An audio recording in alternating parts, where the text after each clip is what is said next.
by George Webb, but you read a book like by Bobby Kennedy, you want to interview him. We have another great journalist in the audience right now, which is Housatonic Live that you I don't know if you've interviewed Mark Kulak yet, but he's a exceptional researcher, and he leads a research group out of Boston near Lexington and Concord. I think that's a little place in history. And we go out to these places. I just was up there meeting with Mark, and we go out to Hanscom Air Force Base, which is, right next to this biotesting group called T2 that always seems to have the biotest the same day the virus comes out, T2 Biosystems. And here's Lincoln Labs, and they're putting all the radiation on the monkeys, and then tumors are coming out, and they're extracting the tumors and then coming out the new viruses and bioweapons. And then the monkeys all come out of the truck somewhere. That was the biggest load of BS I've ever heard, where it's the monkeys broke free, and it was like, I mean, what? That's that feeling in late 2002 when they realized that the American support for Afghanistan was kind of waning down after like 18 months, and they were like, hey, no, we needed something for the big haul, and they're like, all of a sudden they're like, Iraq needs free trade, and it's like, hold on, what's happening here? Like, COVID's dying down, and it's like, all right, guys, hear me out. A bunch of monkeys escaped from, and it's like, who's writing this? This is the CIA's B team. They're like monkeys running around, and they took Henry Kissinger hostage, and it's like, listen, man, just roll out the New World Order. Like, stop tugging us. Just come out and say, hey, there's a new global tyranny system. Like, don't insult our intelligence with the sorry. I seriously was waiting because I heard the 4 monkeys. Was it 3? Was it 4? And then we were arguing, was it in Scranton? Did they get the lock picked around Scranton and then decided to wait to go over the line? So they're out of DuPont, reach. They needed the Americanized. Sorry to interrupt. They needed the Americanized version of the pangolin and the bat. That was too subtle. They needed monkeys running free that were shot by cops. They put it in a focus group, and they're like, the pangolin bat thing was too abstract. We need something American. 4 monkeys running down the streets, and it was just like, there we go. Yeah. Yeah, Mark Wahlberg's going to play the cop in the movie in 10 years. Yeah, no. Just release Ebola and get it over with. Well, you wondered when it was, the next ones were named Tau and all these other Omega. Yeah. They were all named after these Greek letters. You thought, oh, here comes the next four waves. It makes sense now how it all happened. EcoHealth Alliance is on the case now to explain how this zoonotically jumped from the Lincoln Lab irradiating these monkeys. There's 100,000 monkeys that are living in Massachusetts. 100,000 monkeys behind cages in Massachusetts. That really shocked me. I thought, it's amazing we don't have more monkeys on the loose. It really is. It's like only 4 got away. Oh man, we should be having pandemics every other day. So this is crazy. Yeah. It's Dr. Strangelove. We must not fall behind in the monkey gap. Well, the monkeys are, it's the one thing they're never allowed to talk about, when you're getting down to bioweapons. But if you go back to the Nazis and so forth, hate to bring them up. I hate to bring up the Soviets when they took over the Nazi program. But the monkeys was the go-to. You have some disease in the human, you say, okay, well, we can't kill everybody here, at the prison camp. We still need to get the pipeline through to Holland. So let's test on the monkeys. And then when we get something really good, we'll, give 100 Uyghurs the needle, and we'll press on. This is how we're going to come up with our new bioweapons and our new vaccines. And you just wonder if, all the monkey labs in our story with coronavirus, you got the monkey lab in Singapore and the monkey labs in Korea, in Australia, nobody ever is allowed to mention monkeys. That even though they started it with Hot Zone, the first Hot Zone, not the anthrax, but the Hot Zone before that was, I can't remember which, Ebola. It was an Ebola variant, right? The first Hot Zone was in the area of Virginia. And then they came out with Hot Zone Anthrax, the most popular show on the History Channel ever. Maybe it was the Lifetime Network or something. But anyway, it was the most popular. People love monkeys. Tommy, take it from there.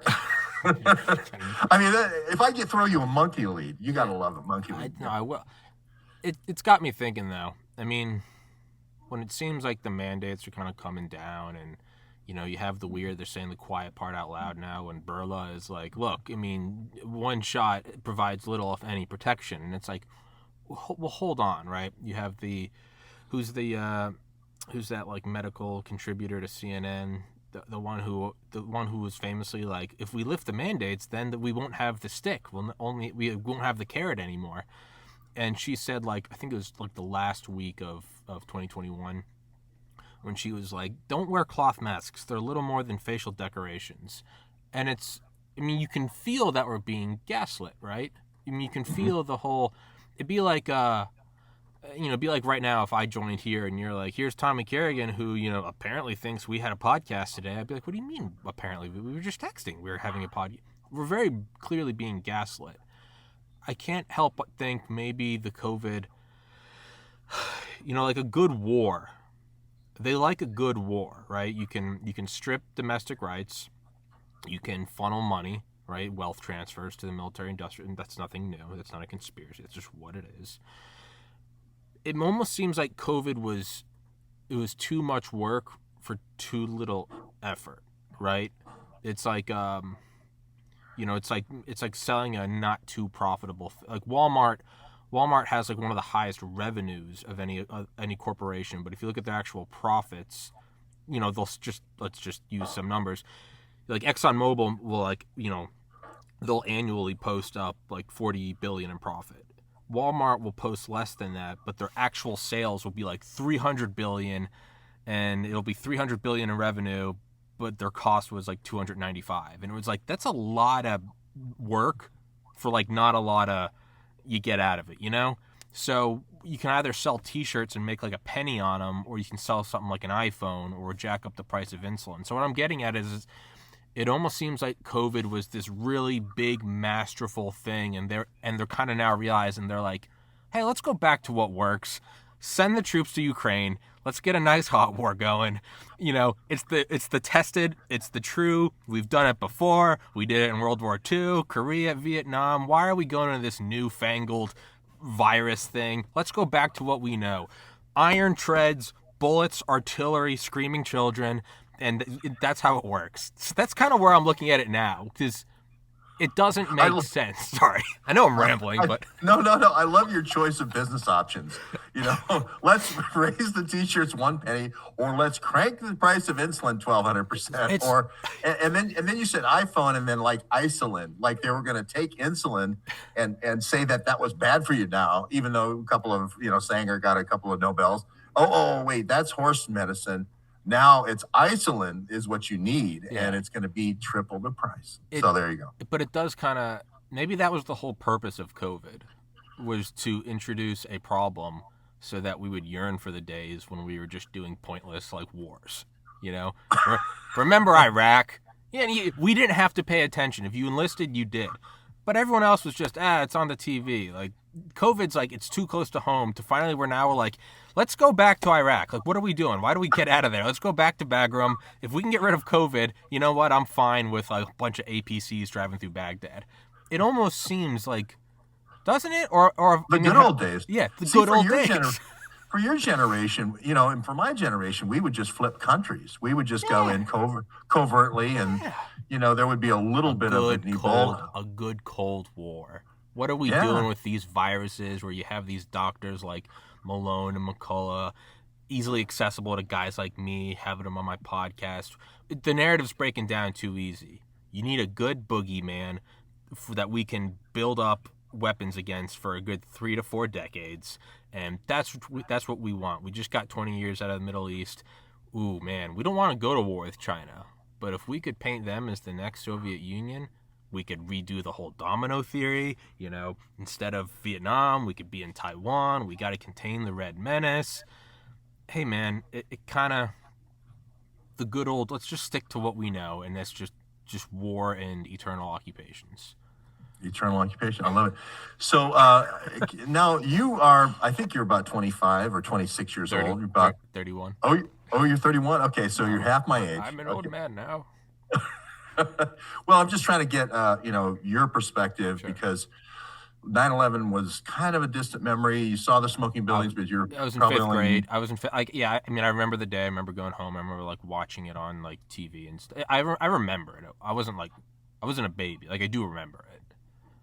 But do you remember anything about anthrax? Anthrax probably just went by the board. Well, I remember that. I remember that was just kind of like the next thing. It was like, oh, these are the terrorists. Like, they're doing this thing, but not really. It seemed anthrax was sandwiched right in between. It was like 9/11 and like we got to go to Iraq. Anthrax just kind of seems like it was like a little thing right in the middle of it. Not a whole lot. I mean, yeah, if it was standalone, I probably would maybe be more interested in it. But I guess in my life, it was Twin Towers, and then it's like we're rolling into Baghdad. Anthrax was just this little intermission. But why? Well, so you mentioned the Cold War. So people my age, from the time I was 2 or 3 years old, we were hearing the Russian national anthem at all the Olympics, and they were winning everything. And these flags would go up, and it would be,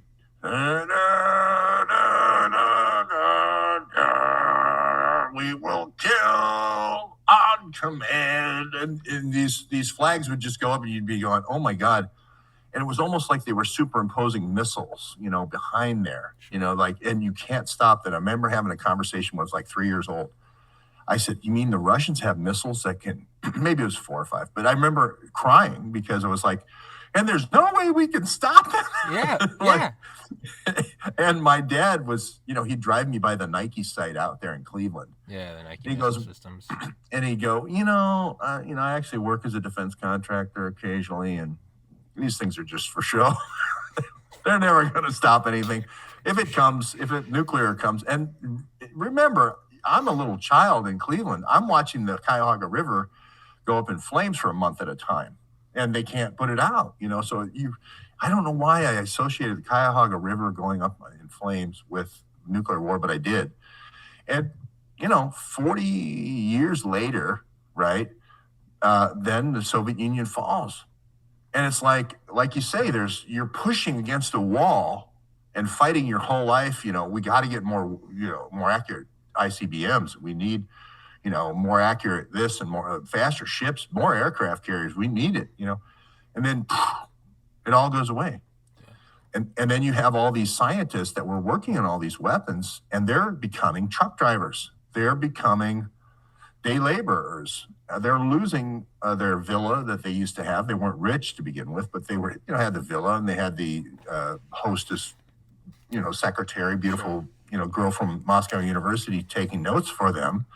Now they're in the middle of like Semipalatinsk or Sverdlovsk in colder weather than Jesse's in right now. They're in Edmonton-like conditions without heat. Right. And then somebody like Ken Alabek comes along and says, hey, wait a minute. Hold it. Biopreparat, there's a way out of this. And, let's go to work for the West and develop vaccines against all the terrible things that we came up with. You've interviewed Ken Alabek, who ran Biopreparat, the Soviet bioweapons program, like 7 times. Right. So speak to that, because this is the thing that maybe, like you're saying, China's the new Cold War. And I think they feel like, oh my gosh, we've got to go to China as the new Cold War. Russia's not cutting it. You definitely need that. And you also have it has to be a formidable enemy, like you said, with the fear of the nuclear weapons. We truly can't stop them, right?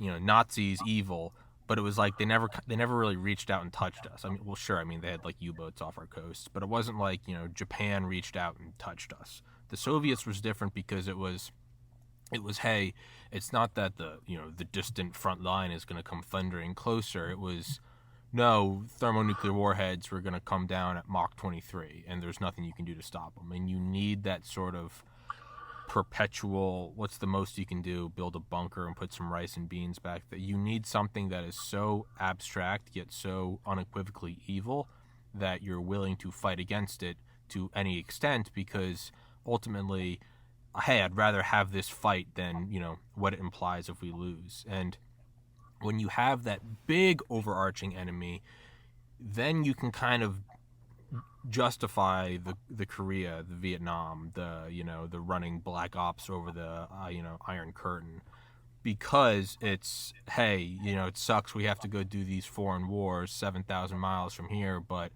there's a purpose that, the reason we are, sleeping in trees in Vietnam is because the bigger picture is nukes coming from the sky. And so what Iraq and Afghanistan felt like, in my humble opinion, is like that sort of that distant occupation that Korea and Vietnam were, without the overarching boogeyman behind it. And so, sure, they hit the Twin Towers, but it was like, nothing kind of came after that. There was never another, oh no, what's going to happen? It lasted for a little bit. This is why we need domestic surveillance. This is why we need Guantanamo. This is why we need the Patriot Act. But then it kind of, right, it fizzles away to the point where, when we pull out of, the Middle East last year, like, I didn't vote for Biden, but at the same time, even I'm like, yeah, we probably need to get out of there. What the hell are we doing there? Versus you bring something like a China. You need to be able to have this, hey, they can hit us right at home. They can hit us with a bioweapon. They can do that. I don't think you can really sell the nuke narrative anymore, because everyone knows nukes didn't go away. We've all just kind of become callous to that. It's like, yeah, if it happens, you won't even know it, and there'll just be a sun over your city. Okay. Something like a bioweapon, you can much more, which I still think is probably going to be, eventually that's going to be the narrative, is we're going to leak that, it's going to be like finding the passport outside of the World Trade Center. We're going to be like, oh, it was the Chinese. They're waiting. We're waiting to disseminate that information. But you need that, because that is your Sputnik moment. That is, they are over our skies. Beep, beep. And you got to have that. Once you have that, then we got to occupy Ukraine. And instead of it being like, oh, is this another quagmire? No, then you start viewing it as, I'd rather have the quagmire than full-blown bio-warfare with China. That's kind of what it seems like. You need the backdrop. You need the curtain in which the play can be played in front of. And if you put the big curtain of that big Chinese flag, 1 point whatever billion people, they're doing this thing, then you can have a bunch of little skirmishes in the forefront that you can justify, as opposed to when there is no backdrop, you're just going, why are we in Afghanistan? What are we doing? I don't know if that makes sense. Yeah, let's talk about that, because that's exactly what I think at the NATO military games. I don't know if you ever saw this thing, but it was this massive extravaganza with a cast of millions. I mean, it was just unbelievable, the number of people. And it was going to be China's first bite at the apple, first time that they ever could host an international event that would be watched internationally. We've talked a lot about it, and I've written a lot about it.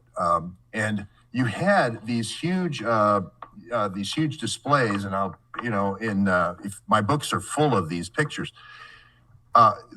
like you said, it's the old school pictures of the Soviet Union dominating the Olympics, and they were taking that out of it. And then this was the dress rehearsal for NATO and China are now together in this one world government, and you better get on board, United States. And it did seem like the virus came out of that. The first initial cluster, now the State Department says, came from the NATO Wuhan military games. So, and there was a guy who kind of stuck his neck out in March 2020 with 12 other people on the Potomac, and we turned out to be right. But it does seem like this was the, like you're saying, it was the initial screening of, this is the new Cold War. And I had a partner who harbored this, little green men with the blue helmets. The China helmets are going to be the, lever to lock down United States after a initial lockdown. I used to think that was the craziest conspiracy theory ever. But now I don't, you wonder, what are they doing up there, Jesse? Can we have a live report from the border? Are the blue helmets amassing at the border? Well, we heard that Trudeau has signed something with the Chinese. The Chinese have actually got near Vancouver. They've got their own power plant, so there's Chinese troops, actual troops in Canada. And then I've actually heard that there's Chinese troops in Mexico as well. So one of my friends that believes a lot in, Jesus and the Bible and stuff. He was telling me that he thinks 500 million Chinese troops are going to be dropped in, parachuted into America to take over. And then, with this, bioweapon, this injection, is a Chinese code that, created this, vaccine. And so they didn't actually came. So if they injected all the military with this Chinese code and maybe they amp up the frequencies a little bit and all the military drops, how easy would it be to invade America if all the troops were weakened or killed with one zap of a button? Seems like it's laying the foundation for a justification for an autonomous robot army from DARPA.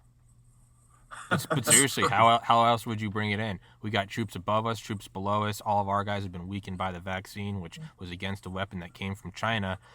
Thank God DARPA comes out with just the waves of EMP-proof, bulletproof dogs with guns on them. How else would you get people to accept that?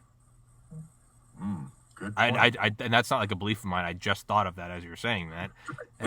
But well, I used to think this was the craziest conspiracy theory possible, but we do hear this stuff. This Chinese general who was doing the 400 camps, the 400 concentration camps for the Belt and Road to Rotterdam over the Uyghur territory with 1 million people or more behind bars and doing all kinds of testing on the Uyghurs. And I'm like, okay, great. They're trying to get a better monoclonal antibody. God love them, But when it starts coming home to roost and that same general builds a big airstrip in Texas, down by Big Bend, you're like, hey, that's a really, really long airstrip. I wonder how many C-130s could land there in an hour. And it's the same guy who was doing the Uyghur thing. I don't want to say this is Auschwitz, perfected, but I do kind of feel like it's Auschwitz perfected a little bit. Auschwitz, if Auschwitz would have had an airlift capability, man, we really could have run that thing right. You know what I mean? I don't know. What are your thoughts, guys? I don't know. I'm just kind of, again, thinking of like parallels between, Sputnik is COVID, right? We can reach out and touch you at home. And now, so we need unlimited defense budgets to go fight this and all the proxy wars that will take place under that umbrella. But man, the idea of China buddying up with Canada and Mexico, that just feels like ICBMs in Cuba. You got to have it at home. You got to have it right here. Wow, that's a good reminder because of we have again all ships at sea. We're sending out a friendly message, not an emergency message of any kind. But we do have a missing correspondent somewhere in the Straits of Florida right now, as we speak. Between Key West and Cuba. So if anybody has seen any large luxury yacht over 300 feet in length, please give us information back here at the command center. Do you know Andy? Do you remember seeing Andy on any of the shows, you guys? Andy DeBall, the good-looking blonde hair, blue-eyed. I think he helped set up the last episode we did. Yeah. So we're trying to send out calls to all. He's missing on a yacht. Are you messing with me? No, he's on a 300. He's just on vacation. He's just ghosting you guys. His phone's on airplane mode. Exactly, but he's with someone who is a very capable of having a 300-foot yacht. So we're trying to locate him right now. So let's see, just some Jesse. Thank you for putting up all the great. Yes, it's an CONUS alert. She's would be a CONUS alert. So we have the CONUS alert light out. Andy, if you want to check in here, if you can get self coverage from the Straits of Florida, please do check in with us. Okay.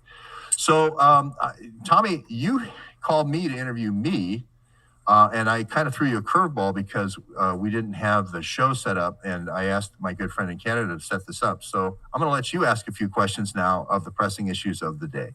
Oh, I mean, I don't know what's more pressing than the monkeys running amok.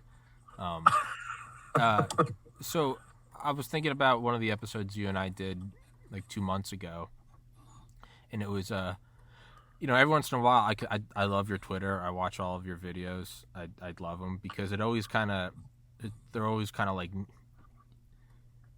when this is kind of like what started with like me going down different rabbit holes in high school, was like going on Wikipedia and reading something that was maybe a little more mainstream that we're learning about in school, like Cuban Missile Crisis or whatever, and then you'd kind of find other things within there, like blue links about, and then this happened, and then that happened, and what are ECMs, electronic countermeasures, and ECCMs, and you can just kind of go down these little side rabbit holes, like the big themes: Cuban Missile Crisis, assassination, JFK, moon landing. Those are kind of like the highways, but you could always kind of get on these off ramps and just go find other things that maybe other people aren't as interested in, but to me it leads to weird things like the Defense Department building something called the Shiva Star in like the 80s, and it was some like dystopian thing that looks like it's out of like a Dr. Evil mechanism. The point is this: I like going off into these weird little side routes and see, like, what is that? What are these? Because that's where you can find kind of juicy little factoids, and that's what I love about going to your Twitter is, there's like the big thing, and it's COVID. Did it come out of a lab, and are these vaccines a bioweapon, and is this all part of, the Great Reset? You're like, okay, and then you can kind of go off a little more. You can interview a Malone, a McCullough, a Hatfill, an Alabeck. All right, you can kind of go in a little more, and then like the last episode we did, where it's like nanoparticles and Lieber light poles, and it's like, to me, these are like the blue links at the bottom of the blue links. You just go way off and get off the highway, get onto a road, go into a cul-de-sac, go onto a sidewalk, and it's just kind of like all this stuff. So that's what I like about going to your Twitter is every once in a while I just see things like this. So despite interviewing all these doctors and maybe trying to get in a little deeper, I'll see things on yours like the Benassis. And again, like the first time you ever brought that up to me, I was like the EDM artist, like, and you're like, no, the Benassis. And so I was listening to one of our earlier episodes, and you're telling me about like bananas coming out of our ears, and you're like, we got Benassis coming out of our ears. And I was just kind of thinking, I was like, I've never really fleshed that out. So like our previous episode, where it was about like nanoparticles and Lieber light poles and using it as like an identification system, I realized that I've still never really like fleshed out the Benassis, and you are kind of the only one talking about that. But what I've seen in the past is you talk about something, and then 6 months later it kind of comes into like the more mainstream. So that's what I want to ask you. Yeah. I'll come to those questions. I'm doing a power alert because I'm out of all the things in front of me, I don't have power for my CPUs here, so I may be going to a thing. But so the Benassis is interesting. I've told this story over and over for about almost 2 years now, but the whole story starts in one crowded hour. What happened was we had 12 people come to the Potomac. You're not on the Potomac, a little bit further down the Potomac, but not far from where you are, Tommy. We had 12 fact checkers from all over the United States and Canada come to, and I think there's the proprietor has the cord. The proprietor of this establishment has the cord. Yeah. But the idea was we were going to look at this guy from Ukraine who had these mercenary armies, and he was using them and bioweapons in Africa and using bioweapons in Eastern Europe and Kosovo. And he had this Azov Brigade and this Dnieper Brigade, and he was using these bioweapons all over the world. He was spraying people in China, in Hong Kong, to try to put down protests. And he had this absolutely gorgeous woman who was an EDM disc jockey, who was the poster girl for Crimea. She was going to be like, well, I remember when I grew up, there was all these brothels, and but the lights of the brothels were beautiful, and I remember Crimea when it had brothels and all the Ukrainian crime gangs ran Crimea, and I really long for the days when you could really get play the slot machines up and down the street, sort of It's a Wonderful Life type thing in reverse. And now it's all just churches, and you're no longer allowed to have drugs on the street, and Ukrainian crime gangs can't run free. And I really miss the old days. So we were looking into this gal named Nastia, who was this poster child for this Kolomoisky. Oh, we just lost light. We got to turn that light back on. Whatever happened, we need to turn that back on. Can you still hear me, Tommy? Oh, yeah, I can see and hear you. It's fine. Yeah. Oh, okay. All right. We've gone to the dark hour. We've gone to midnight, right into midnight. Do you want me to turn off my lights too? We can John B. Wells. John B. Wells. Whatever happened, did we lose? Did we lose a switch or something? I still have something going. So yeah. So what? You're fine. If she could just give me the power, if she has the power cord, okay. Or Carol. Anyway. Okay, but this is just for the microphone here. Yeah, I just need I need my power block wherever it went, and to plug in here. Carol had it. Is it right there? Does Carol have it plugged into hers? Thank you. Sorry about that. Sometimes power is very important, and oh, thank you, Tom. This is awesome. Caravan to Midnight with John B. Wells. He has one of the best voices. You should interview. Oh, thank you, Tom. You should interview him. We're trying to save the show right as we speak. Thank you. You're fine, man. I mean, I can still see you just fine. Okay.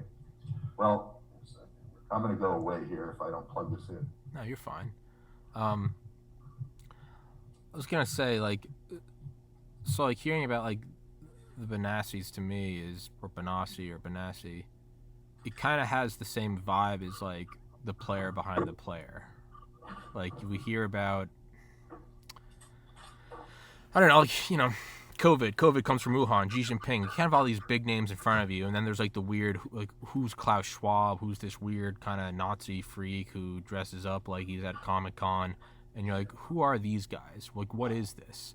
And so when I start hearing about that, and then you start hearing about Burla or Gottlieb, the Moderna guy, it's kind of these, I guess this is just how I view the world, is Wikipedia links and sub-articles.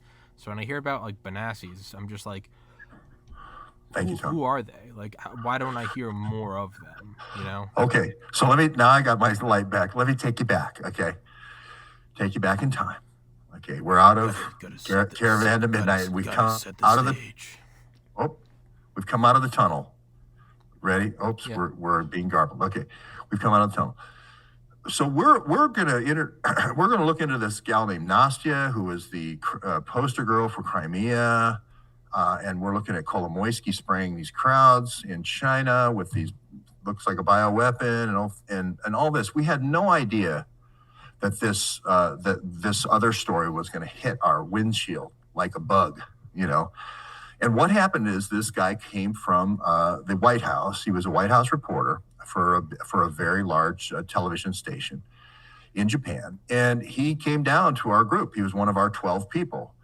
And so we try to get a smattering of people from all over the country, but having writers we had a couple writers come down, like Roger Stones, Brian Lloyd was a frequent person that I conversed with, and we were talking about him coming down. He informed a lot of our stuff, but at Washington, D.C. lawyer, okay? And then we had Washington, D.C. press come down, because you need that to be trying to understand the events of the day, especially when it's national security.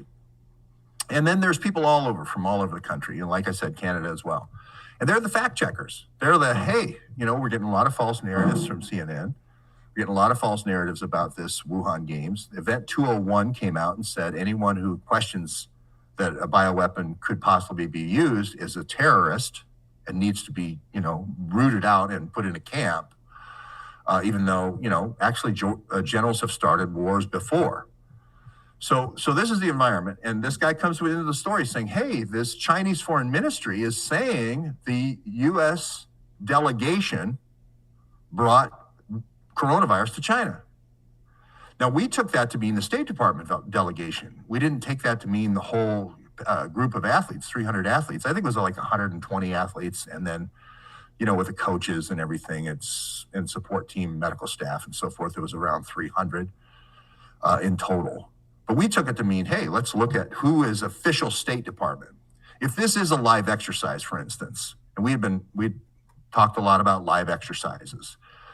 That's why, live exercise is where you don't tell everybody what's actually happening.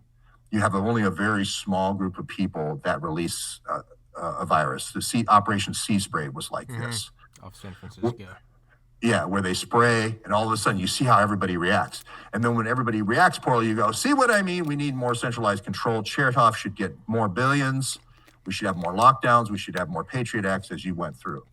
Or they would spray a bioagent inside the Pentagon through these air filters, these doped air filters, which was also one of the things the CIA did for our benefit in the late 40s with Operation Sea Spray. That's a live exercise. And the truth about live exercise is that they don't tell you about the live exercise in advance, because otherwise it wouldn't be a live exercise. Yeah. It would be a drill. Yeah. Okay. So we had said that there was a live exercise in around the September timeframe in Wuhan before the Wuhan Games. And everyone said we were conspiracy theorists. Everyone said you're crazy. The first case wasn't until December. And then we saw the cases slowly moving their way back toward the Wuhan Games. So finally, the State Department admitted the largest first cluster was at these Wuhan Games. Okay, Mike Pompeo saying that. David Asher at State Department saying that. What was the date for the Wuhan Games?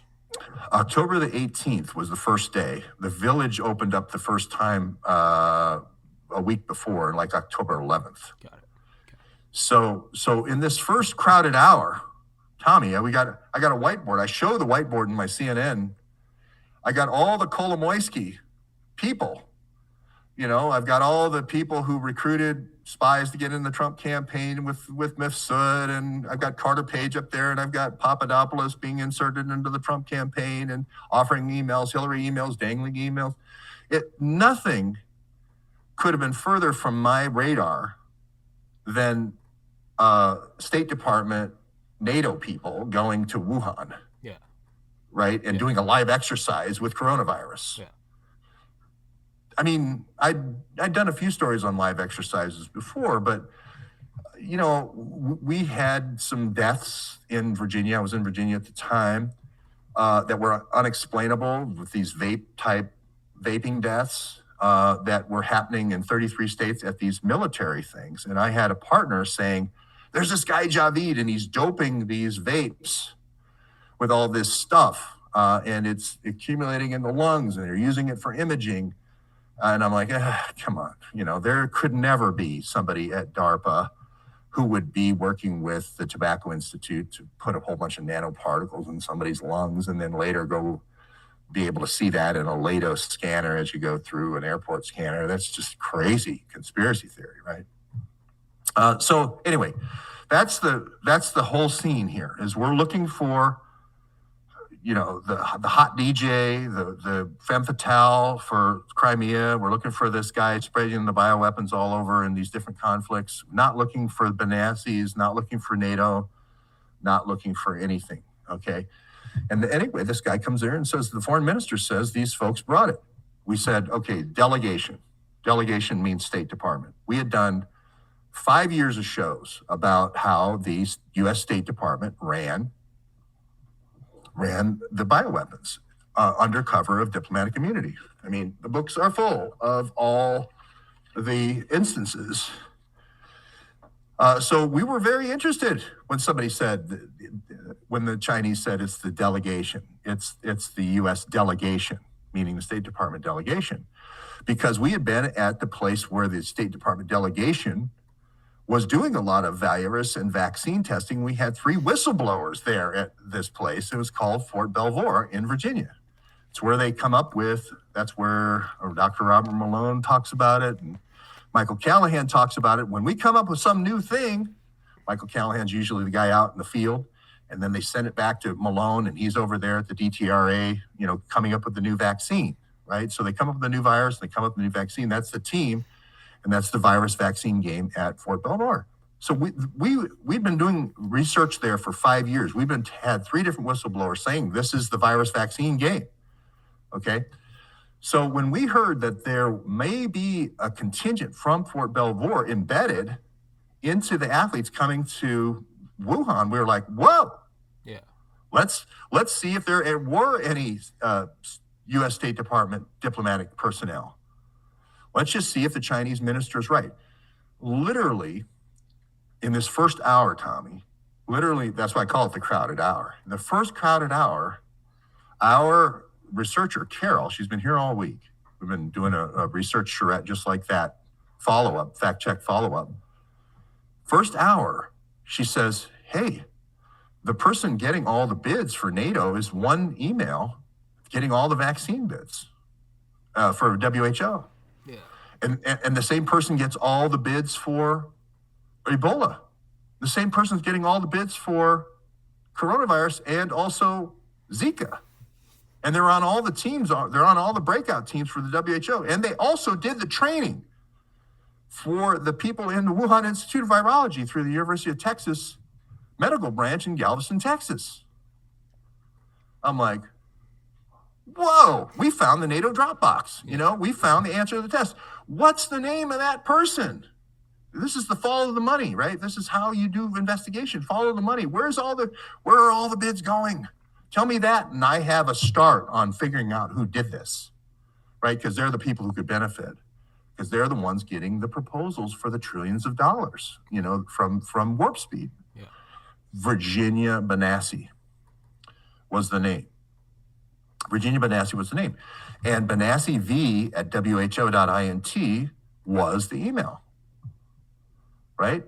So I'm like, wow, that's great. Carol also said, and this is on my Substack if people want to read this, exactly how it happened. She also said she wrote a document at the same time, 2 documents. One was an RFP, request for proposal, and the other one was a request for information in May and August of 2019. Predicting basically coronavirus, saying how they would respond to coronavirus. Yeah. Right? A blueprint predicting coronavirus that then 2 months later breaks out at the NATO Wuhan military games. That's crazy. But guess what? One more thing, one more kicker. This is all in the first hour. The other person that wrote it with her was the person in charge of Fort Detrick, who had the security event, still the only leak we know about in the last 2 years from a BSL-4 lab. And he let the door open at Fort Detrick and it caused Fort Detrick to be shut down in August of 2019. And they're together, like Reese's and peanut butter and chocolate together. We didn't know at that time that also this guy named Sina Bavari had met with Dr. Batwoman Zengli, in Africa that same month, later that month, after he leaves Fort Belvoir. In 1 hour, Virginia Benassi became the thing, it still is the name that will unlock if there is a live exercise by the State Department or NATO as a partner for this thing and how it started, Virginia Benassi is going to be the name it starts with and unlocks this whole thing. That just melted my head. Hey George, I'm gonna run to the restroom. I'll be back in 30 seconds. Okay, I'm gonna give everybody a break. I'm gonna open a door here because I need to get a glass of water. Everybody take a 30-second break. Jesse, pop in here and give a quick commercial or info commercial about your show. Okay, everybody. We do something called the Missing Link, where we interview people from all different walks of life, whether it's people that are very, out in, the public, or, they just got small, social media followings. We're just looking to get as many information out there to the people, from different perspectives. If you are watching on our YouTube channel, please like, subscribe. There's only, I think, like 60 followers, or we have right now, is because this is our third YouTube channel. Two YouTube channels have already been deleted by YouTube. We do keep going back to YouTube, just because it's another outlet and it's a way people can save it. So please make sure you like and subscribe. Subscribing is good. Appreciate the people that are on YouTube and all the new people that are coming from George Webb and the Neighborhood News Network. I was going to be coming on today with George and Tommy to meet Tommy, because I wanted to bring Tommy on to the Missing Link. And then something happened to Andy where, he's kind of MIA right now. So he asked me if I could host this on our Missing Link page. And so we're on our Missing Link Facebook page. We're also on our Missing Link on our YouTube channel. We're always on as well on our on our Twitter page. We've just recently opened up a Rumble account, a BitChute account, and a Telegram page. So we do put all our interviews on there. And so hi, Tommy. What's up, dog? I'm doing all right. So we're just here in Canada and just, kind of new to this interview thing. We've been doing this for about 10 months, and we've had about 134 interviews. We've interviewed people like David Icke, Sasha Stone, cool. Judy Mikovits, Lee Camp. Lots of people have, said, Andy Wakefield. We have a George Webb we've had on about 3 or 4 times. Maybe even 5 times. He does small little segments while he's traveling here and there. So we really appreciate his information. So we're just trying to reach out. We just had Dr. Eric Nuputi. We had him on.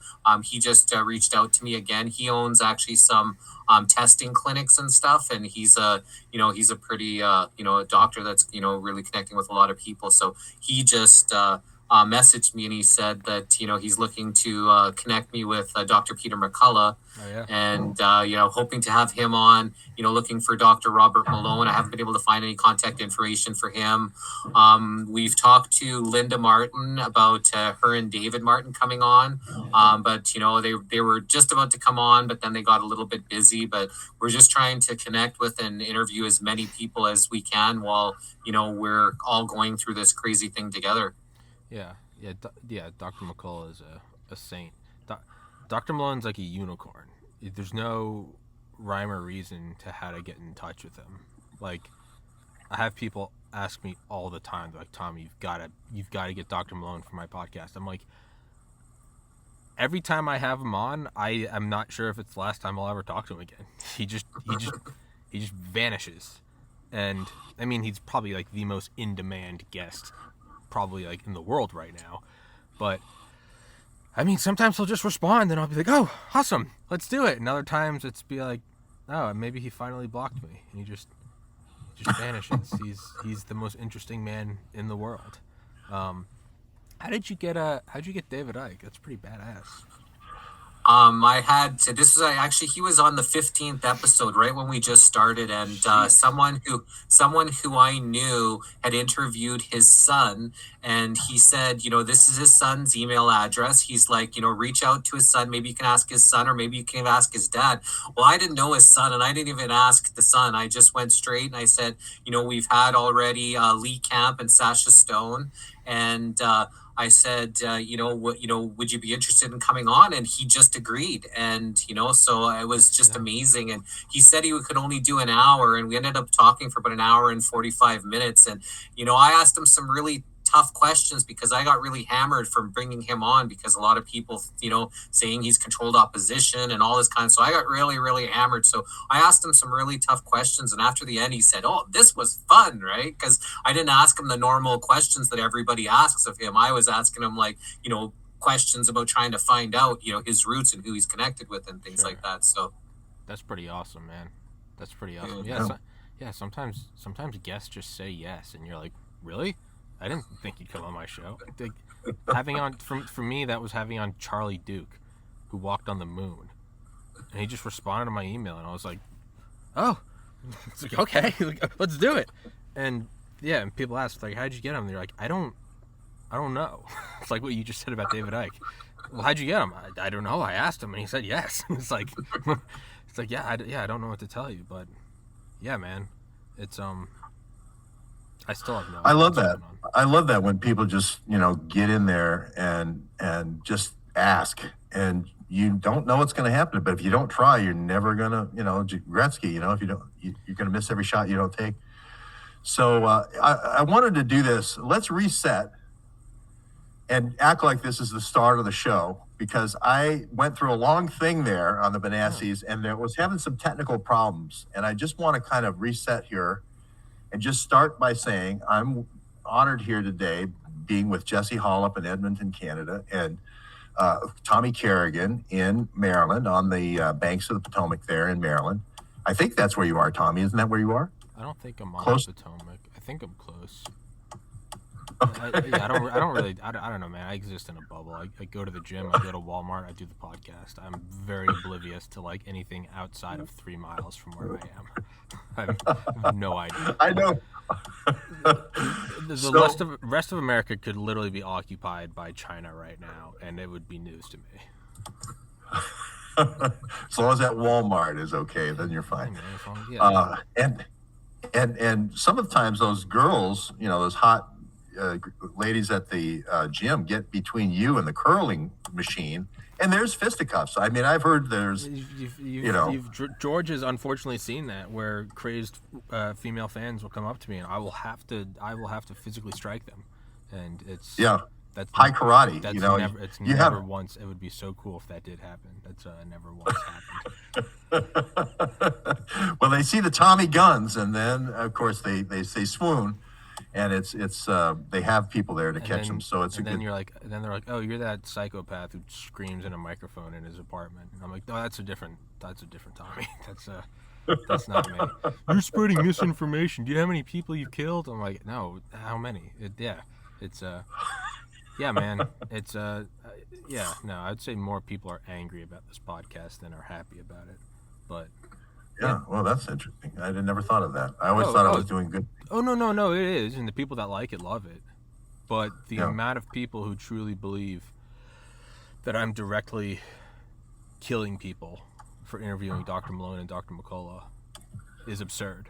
I mean, you start to understand and appreciate brainwashing. That they think I'm genuinely killing people. You put out these interviews, you are resulting in people dying. From what? Listen, man, if somebody got swayed by me with a camera, then hey, man, that's like somebody with no immune system that died from like an infection. And it's like, dude, if you died because you got cut by a branch, chances are you were probably not going very far in life. That sounds like you have a weak immune system. So if someone watches my podcast of me in pajama pants just yelling about shit on a camera in an apartment, if that leads to them dying, hey man, I don't know how much farther they were going. It's sort of a built-in Darwin Award. It's like you dude, watched Tommy and you died, you had it coming. It's exactly. I mean, if at 31 I choked to death on like a water bottle cap, do you sue Poland Springs, or do you just assume like, hey man, maybe that guy's time was limited? That's kind of how I view it. The expiration date was coming up. Yes. Exactly. So I want to go back to the original question, and I want to answer it straight out like I do on my Substack. Sure. I had a meandering answer, and I just want to come straight. No, I liked it. Yeah, okay. Well, I just want to... Tommy asked me about the Benassis and where that name came from. And we had a research group in Maryland, and we looked into a thing brought to us by this White House guy, a press reporter, about this story. It was a Japanese story, but there was a Chinese story as well, and then there was a Taiwanese doctor saying the same thing, that the coronavirus came from America to China to do this thing in China. And we considered this thing called a live exercise, which is the State Department goes through as a proxy for other intelligence agencies through diplomatic immunity, can go through and help people prepare for pandemics. And they can help without telling everybody what's going on. They could do this live exercise, and then through the folks seeing that they're not ready, then they'll go, wait, we need to put more funding into the Wuhan Institute of Virology to improve the security and safety and so forth. So it's sort of like a little bit of pain to realize that you need to, put some safeguards in place. It's a red cell team, right? A red cell team is like when the U.S. government will, they've done it in like the 80s and 90s to where like they'll contract Delta Force to try to, break into the White House or something. And Delta Force will go, let's take our most lethal fighting force. And when they figure something out, hey, yeah, we found that if you jumped out of a plane here and then did a low opening and, dropped an IR strobe here and XYZ, we were able to get on the south lawn. And obviously it's all classified, and now you plug up that hole. It kind of sounds like something along that way, right? Is let's see, what happens when we do, Operation Sea Spray. And it's like, oh, wow, this could very quickly. Yeah, so I definitely get, like a live exercise, and there is value in it. There absolutely is. To say there's not is, I feel like, objectively untrue. But it kind of sounds like something's going much deeper. Well, the guy who ran the Chinese CDC, a guy named George Gao, okay, is the guy who said, hey, we knew about coronavirus a long time before Wuhan. And he ran this event 201, which was a very live exercisey, if you will. And it looked like on September the 11th, they had run some kind of live exercise. And it looked, they had done a full-scale drill in the city of Wuhan on the September the 18th. They had just installed 5G and 6G with Huawei, sensors and so forth. So they were going to test they were going to flex this new system. And all of this was considered complete conspiracy theory. No way this could have happened at the time. And really, for a year and a half, until Sherry Markson from Australia Broadcasting came out and said, and interviewed Pompeo and said, yeah, we ran a live exercise in September 11th in Wuhan. And yeah, Tianhe Airport was shut down on September 18th. And yeah, we shut the Wuhan Institute of Virology down for 4 days before the start of the games, meaning the games were the focal point of the live exercise. Everyone said it was conspiracy theory. Yeah. But now everybody goes, oh, yeah, that kind of makes sense what happened, because they did a huge air conditioner upgrade, a $660 million air conditioner upgrade at the Wuhan Institute of Virology in August. Okay. And they were saying that there was this thing there are all these vaping deaths in Virginia from a mysterious new pneumonia or a coronavirus, and people were going to be coming to the games. This is going to be 1 million visitors for this thing. So they're preparing the Chinese to say, hey, isn't it time to upgrade the systems here to make sure that this thing doesn't break out? So that's the background. I've painted the background way too much already. But we just said, okay, who's the beneficiary? We had a rule called cui bono, or who benefits. And that's how you start every investigation. It's like, okay, who would get all the bids? Yeah. Where would all the bids come from? So Zika, Ebola, Corona, all one person, Virginia Benassi V at who.int. And as I had said before, it just happens so that she wrote not one, but two predictive documents for coronavirus hitting in a very live exercise type way with this guy named Sina Bavari, who seemed like, in a very live exercise way, to be releasing the coronavirus in August of 2019. And he was meeting in Seychelles with the Bat Lady in a secret place at Blackwater, a secret hotel that Blackwater kept and Eric Prince kept. And he's meeting with the person who 2 months later has the release. So it seems very live exercisey, okay? So we're trying to think who would benefit if you didn't tell the world about the live exercise, who would be the beneficiary? And it also turned out this Virginia Benassi was with the Wellcome Trust, which is GlaxoSmithKline. Before it was Burroughs Wellcome, the company, the drug company, and then they kind of morphed into GlaxoSmithKline. It turned out the person who ran the Operation Warp Speed, Slowway, was the head of GlaxoSmithKline vaccine. So, I mean, in the first hour, we said, it's kind of like when you figure out the Agatha Christie in the first 5 minutes, and then you go, oh, I'm going to have to watch the whole movie now. You know, this is going to really be boring. Everybody did it on the train. Oh, okay, here we go. Yeah, he did it. Yeah, okay, he did it. He did it. She did it. Yeah, okay, they all stabbed him. Okay. And so that really was our first hour. On the other side of the room, stop me when this gets boring, but on the other side of the other side of the room, unbelievable things were happening. The person was saying the first person who got sick just so happened to work for the top person at NATO, or potentially sick. And she was working for the U.S. State Department. We had only been looking at State Department people. We weren't looking at the rest of the athletes. And then the husband also worked at NATO.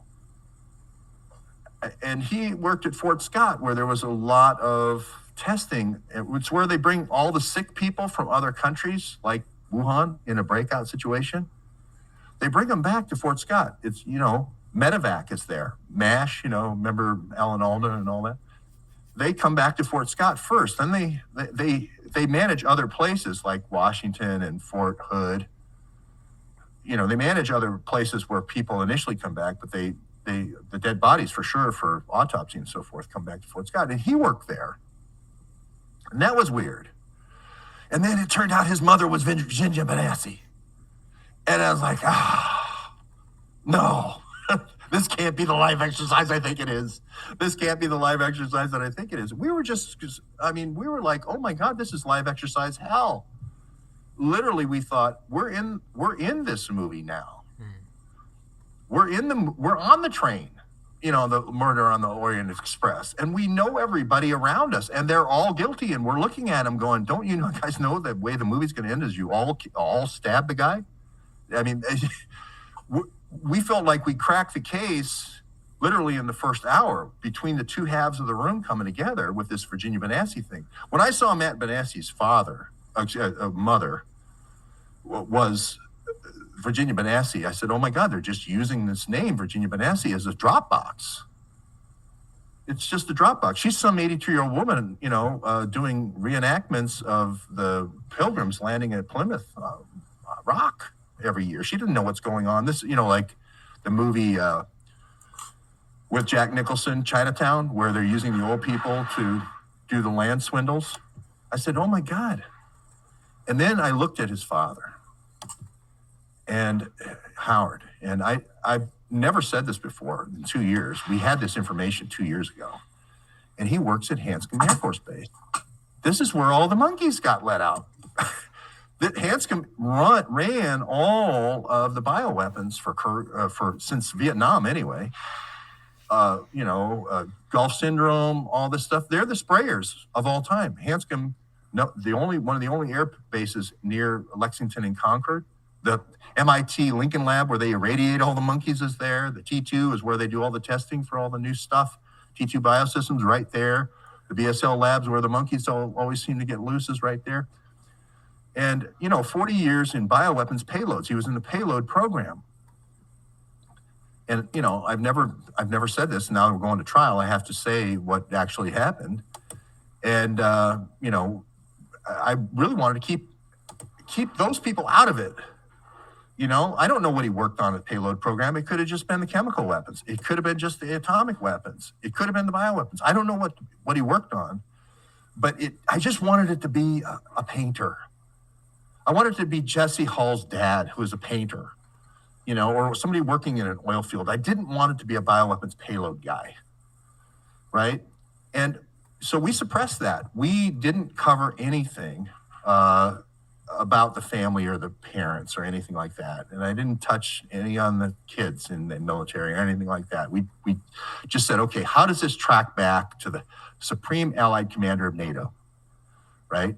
And it immediately tracked to 2 guys who were suspected of doing bioweapons in Arab Spring. And we're at this point, we're in the train trying to get out of the train. There's NATO and Benassis all around us. The guy who runs the spy school is Giuseppe Benassi. He looks just like Matt, and it's like, is this the nephew?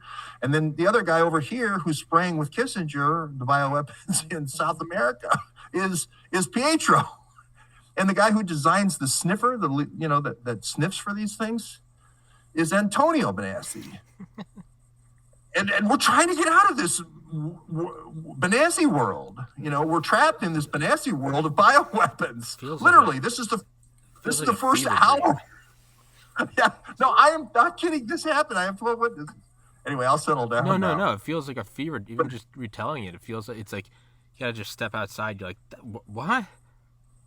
So, literally, I went screaming into the night, Tommy. I'm telling you.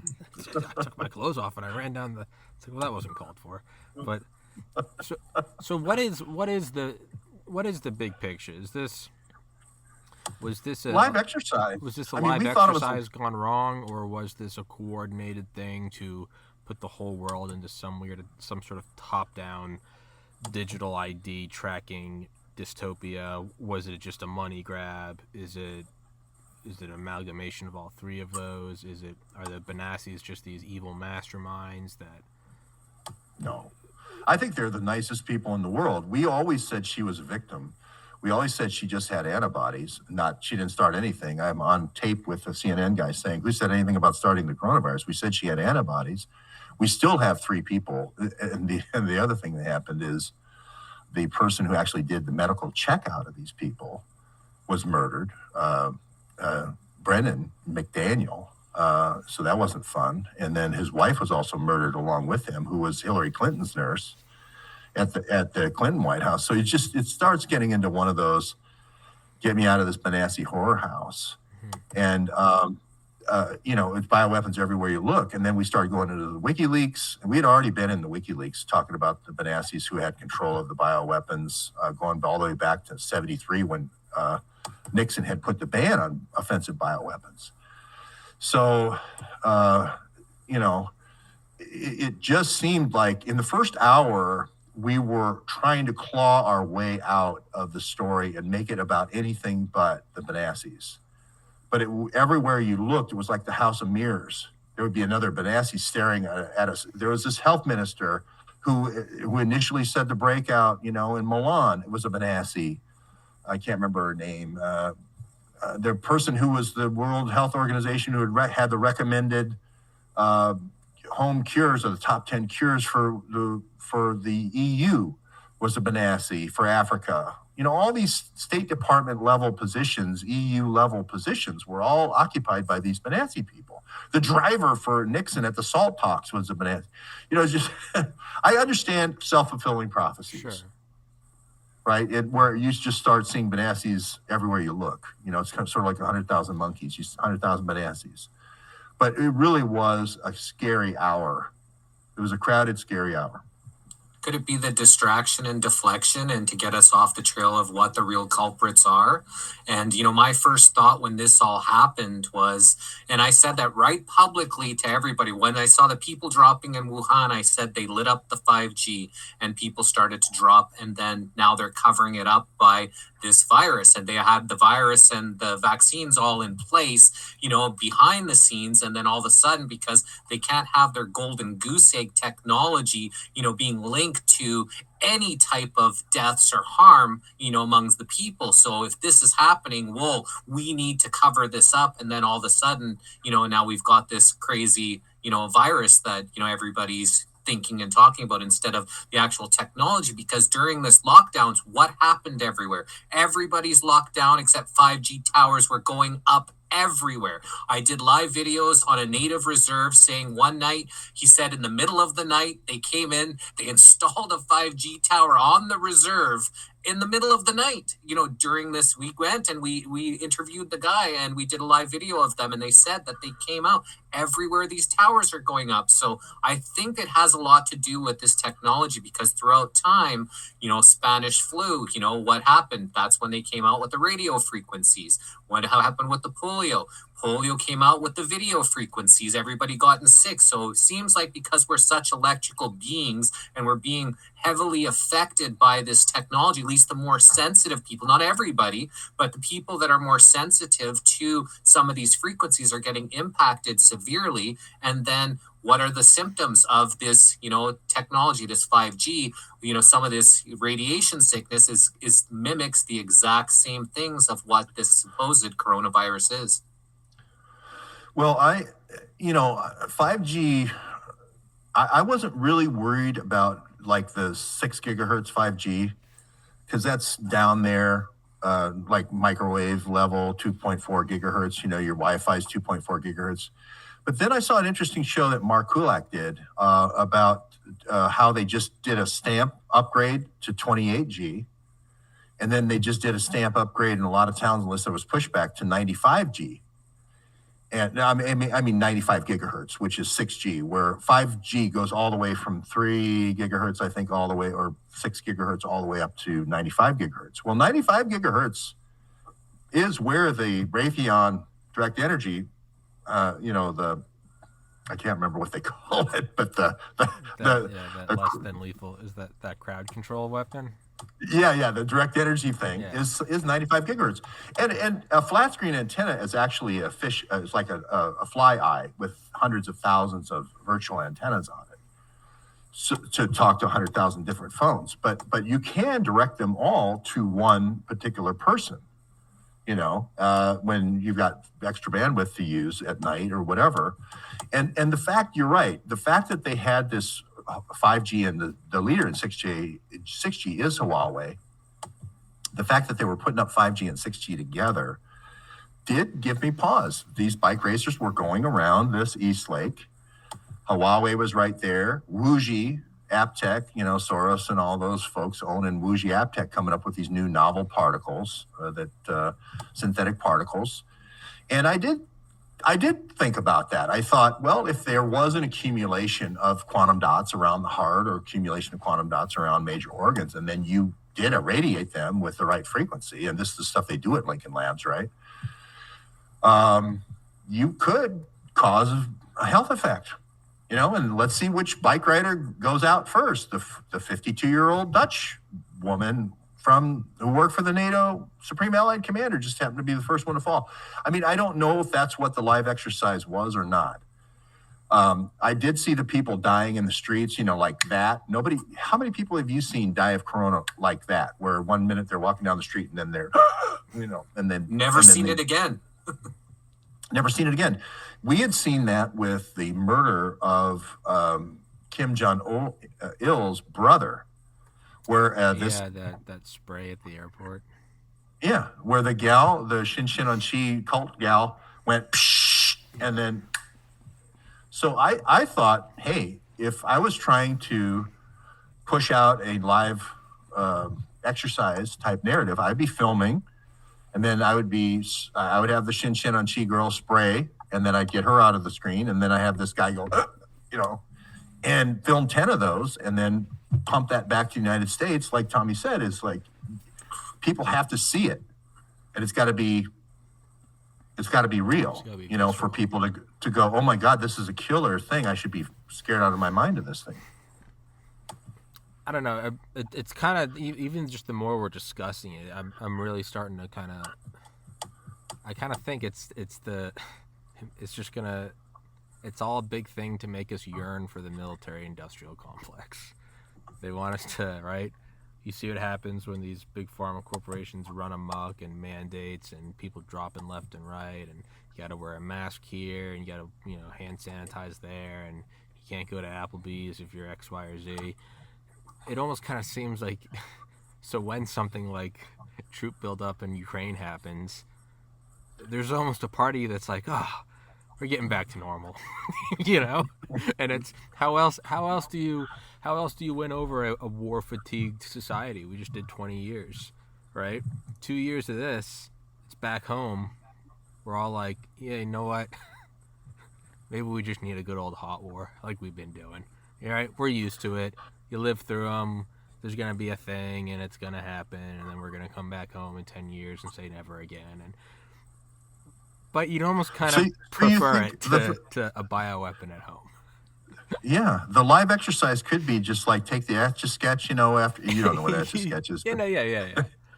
but you shake it, Yeah, you know, and then you start over, you know, and everybody's like, oh, okay, well, you know, all the screw ups from the previous one, everybody forgets, and yeah. you know, here we are. Maybe you use a COVID bioweapon just to wreck the U.S. economy, just so we're starting to view, we're like, you know what, maybe we just need a big old World War II type thing where everyone gets involved and the men are drafted and the women go make the artillery shells. Maybe we just need the war economy, and screw it, it's better than this.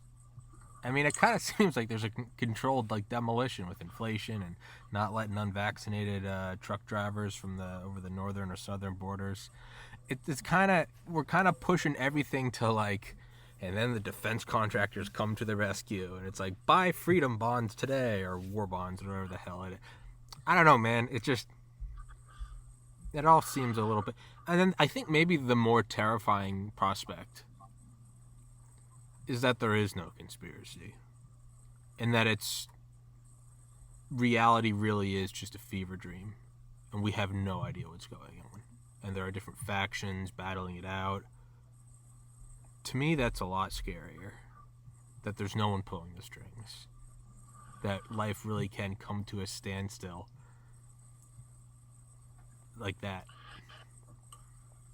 So do you think it's about the money though? Because it seems like well, that's as old as time. Yes, no matter what it is, whether it's, you know, new iPhones or a bioweapon, well, there's always a money grab. You find out which way the tide's going, and then you know, try to make money off it. Well, that's a given.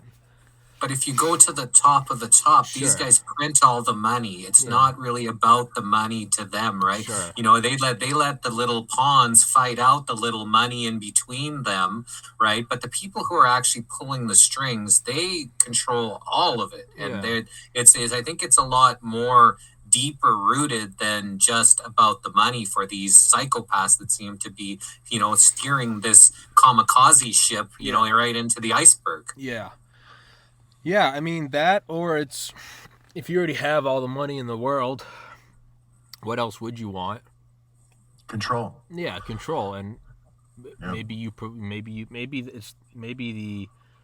the problem of COVID isn't met with the solution of, don't you just miss a good old war? Maybe that's the drive for things like, I mean, how else would you get everyone to accept just living in the pod? You'll own nothing and be happy. Hey man, we just want, you know, how do you have a generation of people that grow up so patriotic because they all survived World War II and they grew up in the Great Depression, and they're just like anything but that?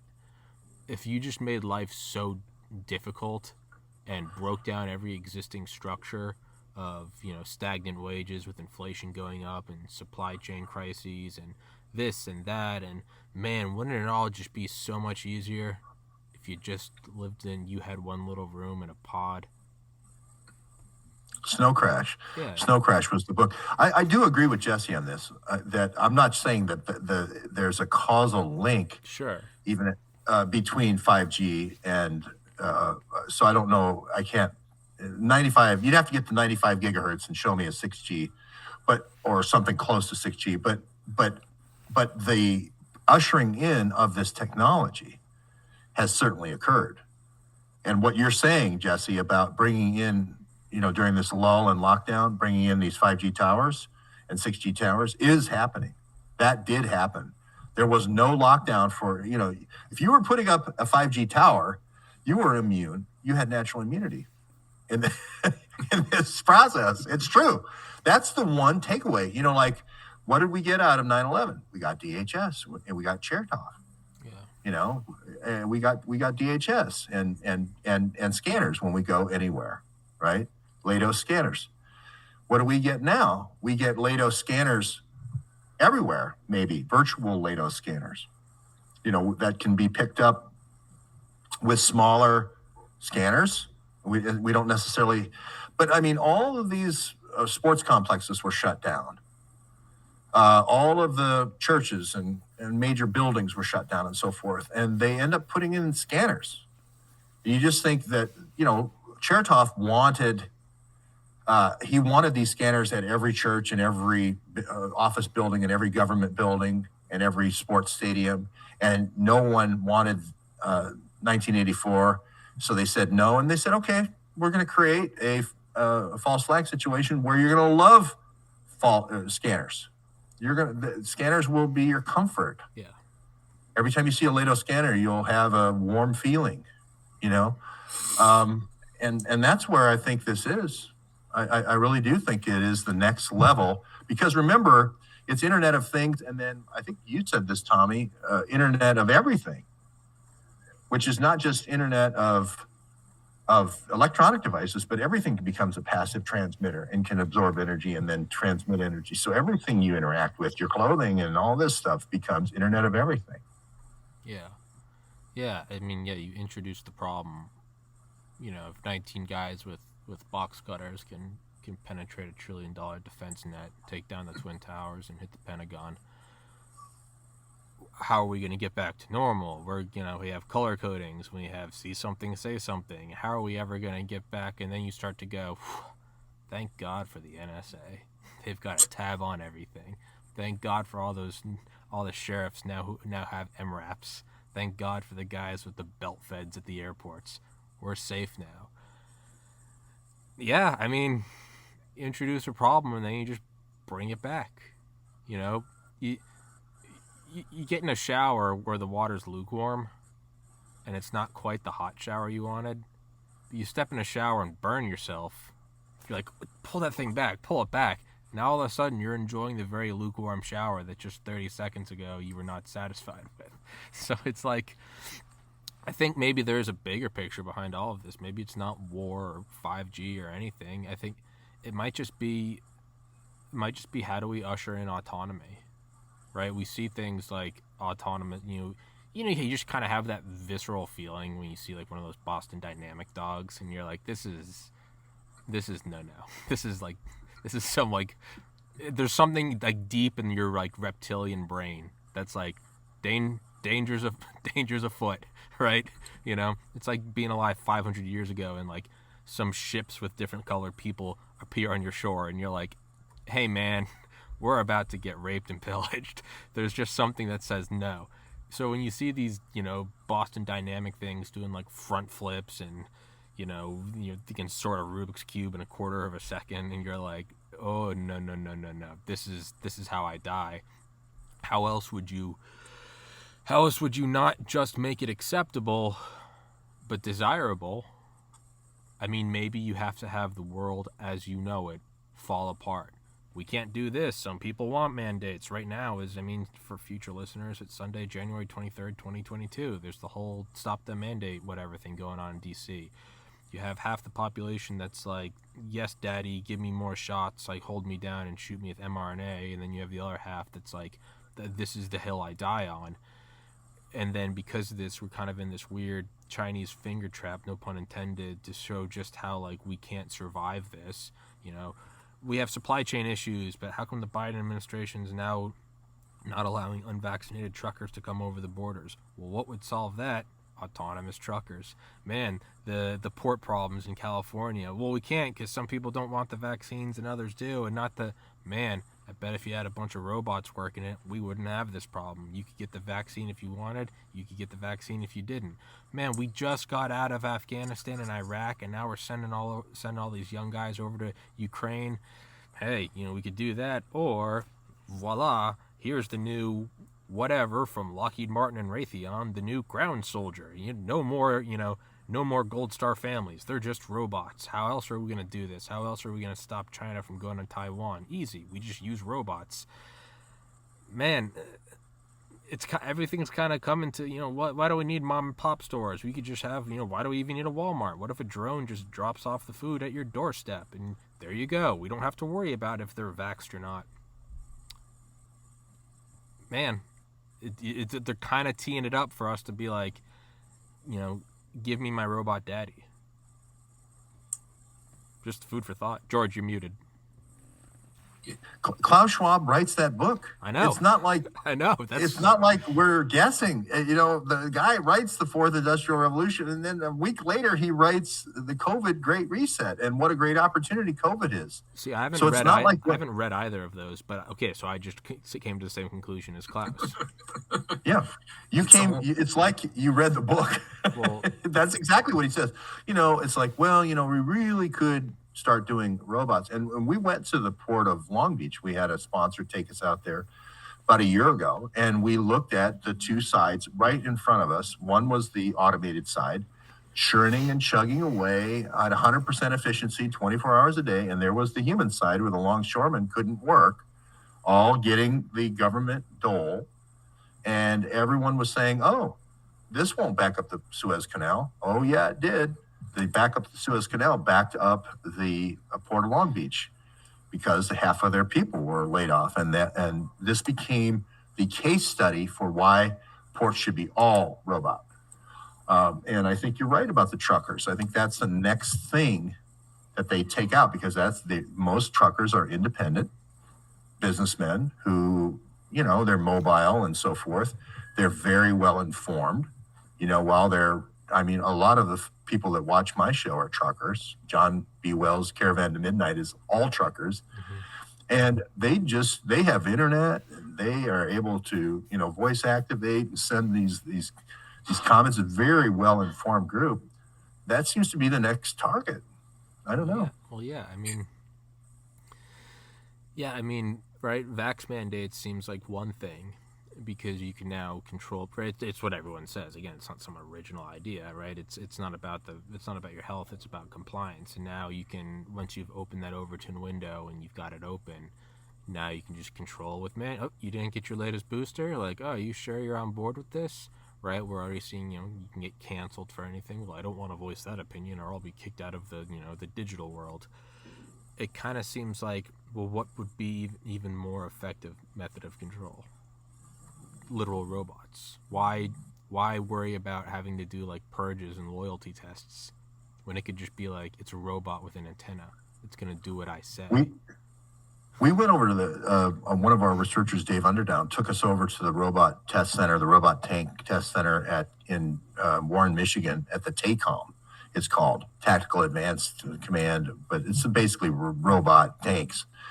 And they filmed RoboCop. You say robot tanks? They filmed robot tanks, and they filmed RoboCop there. And right out of the whole thing, where you have the low-profile robo, but you need 5G, like Jesse's saying, you need, because of the latency, the communication latency, to be able to turn and follow somebody with a machine gun. And some, Israeli gal in a bikini, and the ISF is, training the crosshairs on the terrorist. And then she goes for a swim in Tel Aviv. But because I just always found that interesting, that the women in the Israeli army ran the machine guns, the remote machine guns. They don't put them on the front line anymore. They run and literally there's these pictures of these women in bikinis in Tel Aviv. There's some poetic symbolism in there that I can't put a finger on. Right? There's some Greek, ancient Greek tragic. I don't know what it is. You'd have to give me a minute. I think it's the sirens. Yes, yeah. Charybdis. It's one of those challenges. It's one of those Odyssean challenges. There's something in there. But I'm just saying that are all elites going to have, these Oconus lures, we call them, these Ukrainian girls with high cheekbones, on their cell phones, running their TACOM tank. They can be run remotely. I'm making an extreme example here, a cartoon example, but sure. This is being implemented. This form, like you're saying, this robot control, robot cop vehicles, robot tanks, is being talked about by the UN and by NATO in the peacekeeping areas. But you're hoping that, they're actually going to have, humans that are going to run these robots, because it looks like it's a war on the people. They're Yeah. getting rid of the jobs. They're getting rid Yeah. of, it's the transhumanist agenda, the Neuralink, putting humans into computers. And now, if these technologies make it unlivable for humans to be here, it's now going to be a robot world, hence the beginning of the Terminator. Oh, What happened? no. We are the resistance. And that this is what it looks like it's heading if we don't stop these psychopaths from implementing this to eliminate humanity. That does kind of seem the next step. Why even have human operators, right? You can just use the argument, we no longer have human pilots. They're safe in, boxes out in Nevada. But then, you wait 20 years and you go, all these drone pilots now have PTSD. Why don't we do one better? Just make it autonomous. And now you don't even have to be involved. You're just involved in the manufacture of the silicon chips. And you're like, no, it's the robots do it. They take one for the team. That kind of seems to be it, right? I mean, I would say the vast majority of people in America, myself included, I mean, I certainly don't know how to hunt. I didn't know how to, build a hut in the woods. You don't need to, right? It's like you live in a different reality. I don't need to make a bow and arrow or a sword. It's different, right? I can go to Walmart and do a podcast. It seems like it's almost one step further. How do we divorce ourselves from any form of self-sufficiency even more? Get rid of normal jobs. Get rid of truck drivers. Get rid of farmers. Get rid of pilots. I mean, truly infantilize the population. So it's not like I don't know how to farm, and it's like, no, it's gonna, in a couple decades, it's gonna be like, I don't even know anyone that's ever driven a car. Like, what do you mean I have to go to Walmart? Like, the machine doesn't come out of the ceiling and just insert the glucose into my arm? Like, yeah, it seems like it's just but doesn't it also, if you go along that route, I mean, it seems like, so what they're doing is phasing out humans. Well, why wouldn't you just kill everybody? Doesn't it seem like a long way around? They'll be like, why wouldn't you just, they're just kind of dancing around it. They're beating around the bush. They're just, we'll move out of this and we'll do the Great Reset. And it's like, if the end game is just to remove everyone, just remove everyone. And is the answer to that because the robots and the AI still aren't where they want them just yet? And so right now we're useful idiots to help perpetuate the machine. 6.5 billion of us and 100,000, a million of them.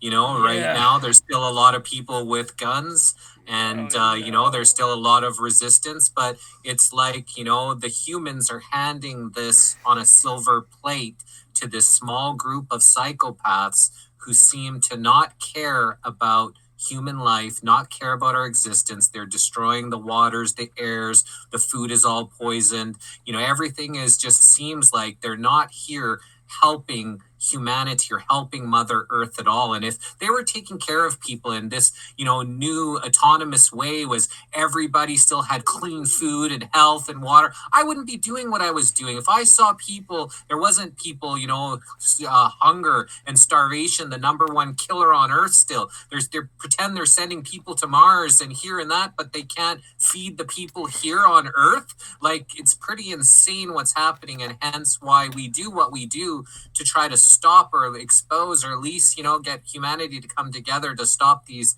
parasites from, what I see, destroying everything, all that is good here. And if you look at it in a religious connotation, it's like the devil saying a big F you to God. I can destroy this world, and you can't do anything about it. Your people are under my control. If you want to take it to a next level religiously. This is why you can understand now with these big issues why I glommed on to the NATO Dropbox, because it was like, I'm going to take, like at the end of The Jerk with Steve Martin, he goes, I have this paddleball game and I have this chair, and that's all I need. He's just walking away, and it's like, if I have this this is George Webb. If I have this NATO Dropbox, if I can find out what's in this NATO Dropbox, I'm going to get the dark hand here. And who knows what's in the NATO Dropbox? We found another Dropbox on Capitol Hill doing dark weapons at the Senate Senate Sergeant of Arms, connected to these Blackberries. And we thought, oh, we're gonna get it. We got it. We got the laptop. We got the Blackberries. And then we had my partner pixelate the Blackberry and destroy the laptop, and made sure that was ground up. So just when you think you're going to have some help, I don't know. I think exposing the dark hand and the network. I always go to the network. I always go to the server because that's the center, of the network. I still think that's the way we got to approach this. Unplug the machine at the source. We can't just turn off one of the light bulbs, in building 482. Yeah. Hey, I'm gonna use the restroom again, but then I've got it kind of coming in together. Maybe I've got the king daddy of all the conspiracies to answer this. Well, see, there you have it. I know there was probably some of the females in the audience thinking about, I'll just go ahead and say it. Thinking about when Tommy was talking about the shower and soaping himself, and it could have gotten out of control right then and there, Jesse. But you, the steadfastness that you had to keep this podcast on track, and the steadfastness that I had, really pulled us through here, I think. I mean, that whole steamy shower scene could have gotten out of hand. Yeah, this is a pretty wild ride that we're on, and it's not sure how things are going or what things are happening. We want to hope for the best. We want to hope for the goodness of humanity. We want to hope there's a white hat faction that is opposing some of this darkness, and some good things are happening. And I got a lot of friends who are really into that, thinking that everything by April is going to go open up and all the vaccines are coming down, and things are really going to be exposed, and we're going to be on to this next 5 dimension of life. And there's a lot of psychics out there that are predicting, and a lot of people have good hope and good faith that this is all coming together. But the proof is in the pudding until we see that some of these networks, BlackRock and Vanguard, and some of these psychopaths, Gates, and things that I believe are really causing the destruction on Earth here. Until we see that we're starting to come together, that it's been exposed, and we're starting to heal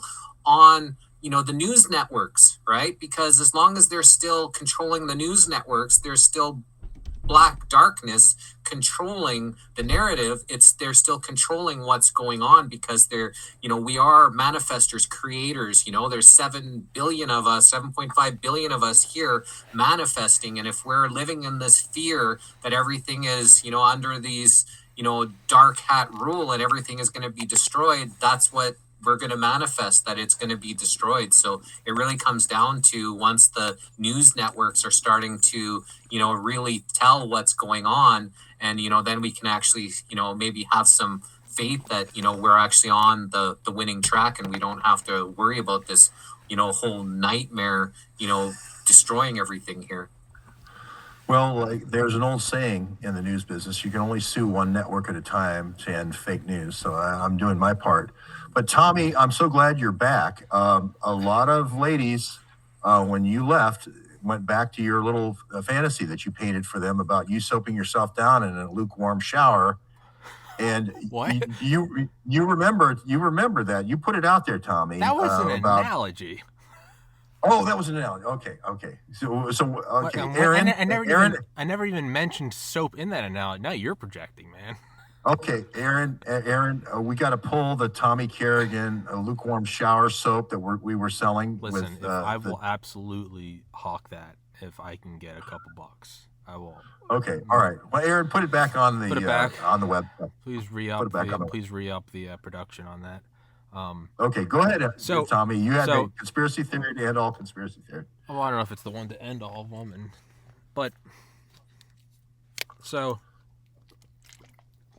if the thing where it seems to be going, right, is to push an acceptance of, or even a yearning for, robots doing everything, and as Jesse said, we don't even need, we're thinking about, well, who are the people operating the autonomous or the robot? And it's like, well, no, they're going to be autonomous, right? They're going to do it. We don't need someone doing it.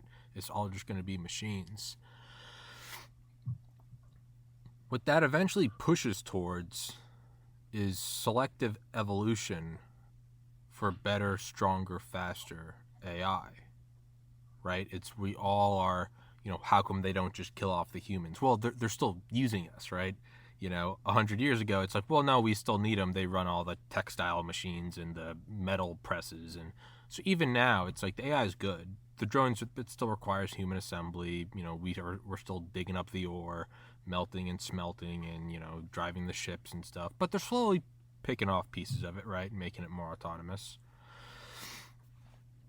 If we keep pushing this, though, just like how we all, when you buy a phone and I buy a phone, like we're driving that technology that way, right? When more people start ordering salads or, hormone-free chicken or something, the reason why people don't initially do it is why? Right? Because it's very expensive to eat healthy. It's a lot easier to just eat fast food. But when everyone starts, looking for a salad or a keto meal, it takes a decade, but all of a sudden the corporations, the Wendy's, the whatever, the Whole Foods, they start to go, this is what we want now. Now we're going to bring it to market. And it becomes cheaper and cheaper because it's where the new trend goes. So if we're all pushing towards this thing or being pushed by Klaus Schwab and co. or whoever for things to be more and more autonomous, then we're only going to be pushing for more and more powerful AI. Who benefits from that? Well, the elites, right? They want more control. Or is there a nascent AI somewhere who's playing this chess game even farther ahead out than like the World Economic Forum? Is it going, how do I take people offline from living in the real world to, it's under the guise of the metaverse and Snapchat and Pornhub on your phone, to what is it really doing? It's pushing greater and greater automation in AI. Who really benefits the most from that? An AI. Yeah, that's maybe not. I know that's way out there, but what else would an AI do?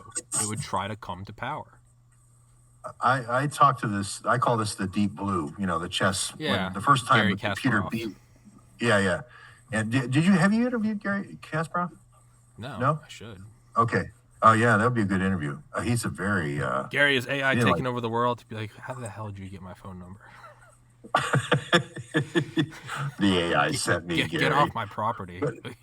But I'm actually going to interview Stephanie Senoff. She just was on the Laura Ingraham show. She's actually from MIT and with AI and robotics and stuff like that. But she's also delved deep into the, vaccines. So I just saw her. I researched her email address was right on. I sent her an email and she's going to be on the missing link in a couple weeks. And she's senior in MIT on AI technology. So I'm going to be able to ask some of these questions to her. George? Yeah, we were over in the shadow of we were over in the shadows of Michigan, University of Michigan in Ann Arbor, and a lot of the people who used to teach at Liberty Learning Center were PhDs at Michigan. So they were kind of teaching kids, how to do math, that had autism and, but then it got shut down by Klaus Schwab. It was just the craziest thing, right? But these folks were also closely associated with the Nano Lab, and they were doing replacement synthetic drugs that you can take ivermectin and make that illegal, and then come up with an analog of ivermectin synthetically and make it the only thing that you're allowed to buy. You could Malone was doing something similar with synthetic tobacco, and DARPA was doing something similar with synthetic tobacco, and you just take everything and make it synthetic and make the natural product illegal, or say it's like Rockefeller did, quackery, right? And then we find out it's all the original stuff that they used because they knew it worked, and then they created the synthetic analog.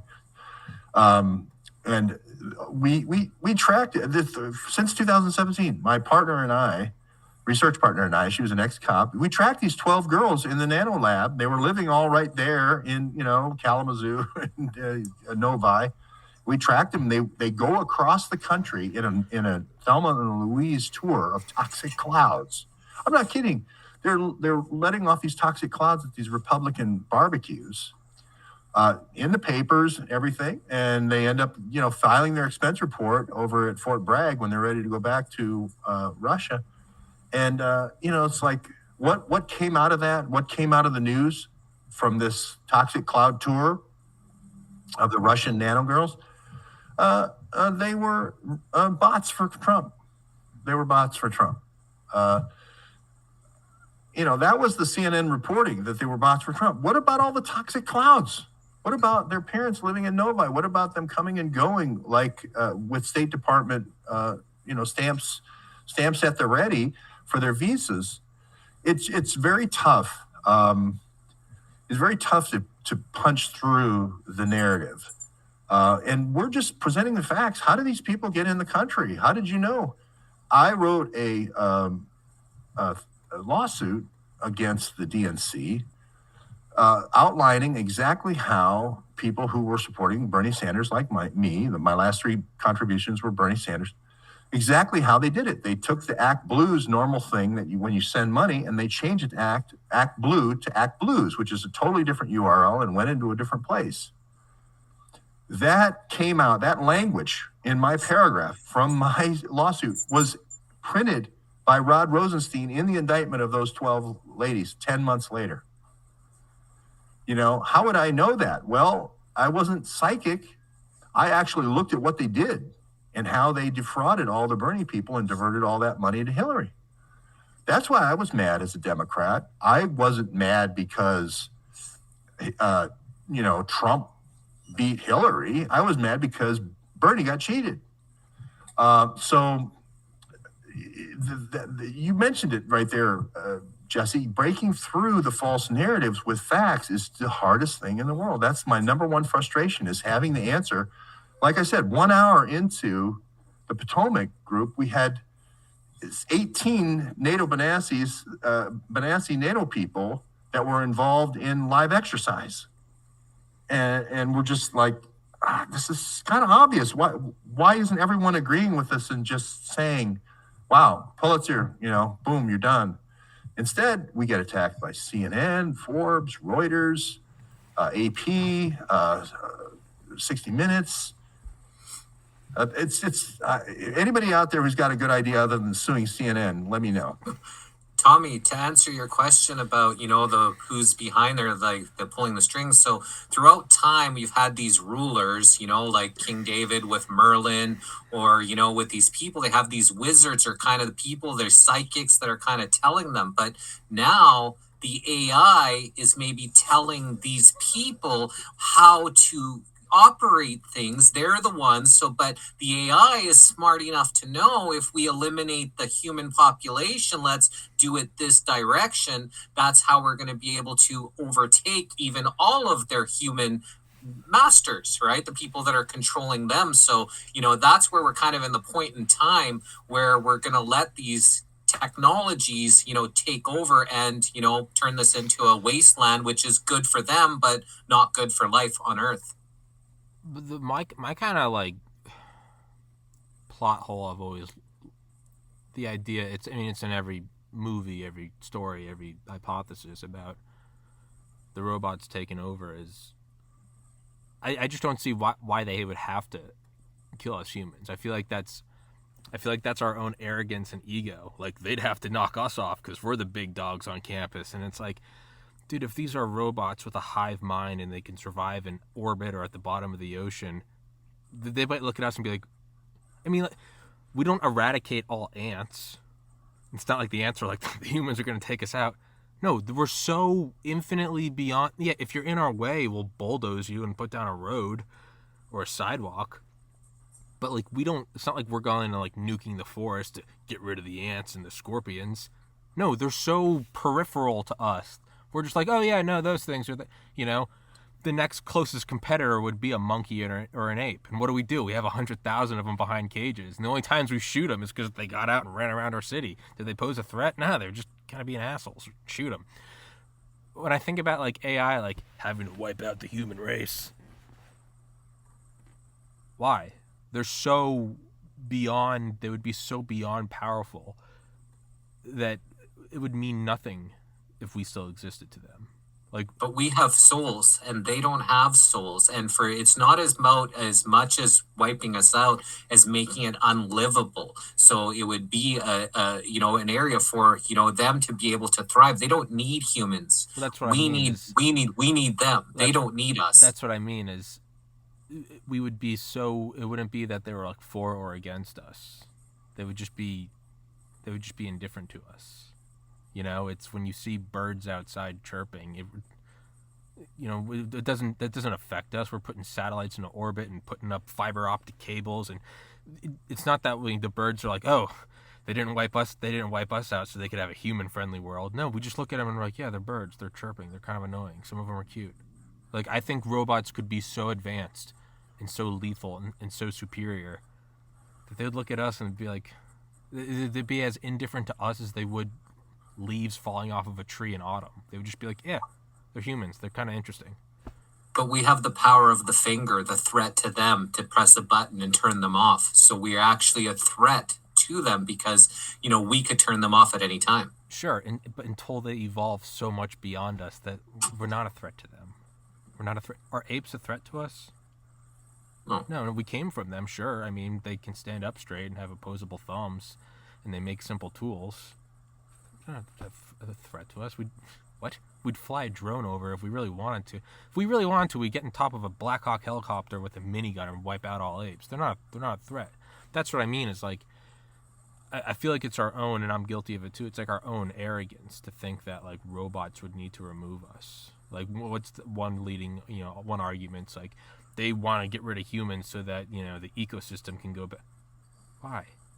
If they're things that communicate at light speed and they could go seed life, just go set up their own, backup drives on Mars and on the moon, and I think they would look at us